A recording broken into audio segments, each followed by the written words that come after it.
Hello friends எல்லாரும் எப்படி இருக்கீங்க? இன்னைக்கு வந்து ஒரு ஸ்பெஷல் லஞ்ச் பாக்ஸ் மெனு தாங்க. நான் இன்னைக்கு ஜீரக சம்பால நெய்ச்சோறு பண்ணேன். அதுக்கு சிக்கன் குழம்பு வச்சிருந்தேன். அப்புறம் வந்து ஸ்நாக்ஸுக்கு வந்து பனானா போட்டு சாக்லேட் வேஃபில் தான் செஞ்சிருந்தேன். இத நம்ம ஊர்ல பல அடை தோசை தான் சொல்லுவாங்க. ஆனா இந்த மாதிரி சொன்னா நம்ம பசங்கலாம் எங்கங்க சாப்பிடுறாங்க? இதுல வேற ராகி மாவு வேற சேர்த்திருந்தேனா, அந்த ஃப்ளேவர் தெரியாம இருக்கிறதுக்காக கொக்கோ பவுடரும் சேர்த்துக்கிட்டேன். அப்புறம் சைட்லயே வந்து நெய்ச்சோறுக்கு சைட் டிஷ்க்கு வேணுமேன்னு சொல்லிட்டு காலிஃப்ளவர் ரோஸ்ட் தான் செஞ்சேன்.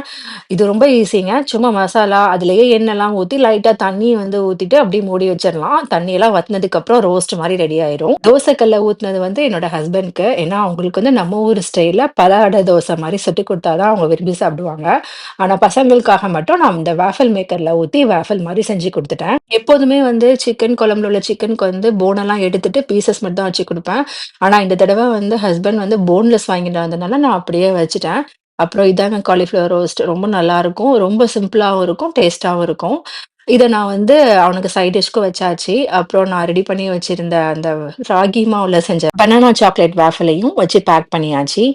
இன்னைக்குள்ள லஞ்ச் பாக்ஸ் பேக்கிங் பார்த்தாச்சு. இதே மாதிரியே வேற ஒரு லஞ்ச் பாக்ஸ் பேக்கிங்கோட அடுத்த வீடியோல பார்க்கலாம். பாய்.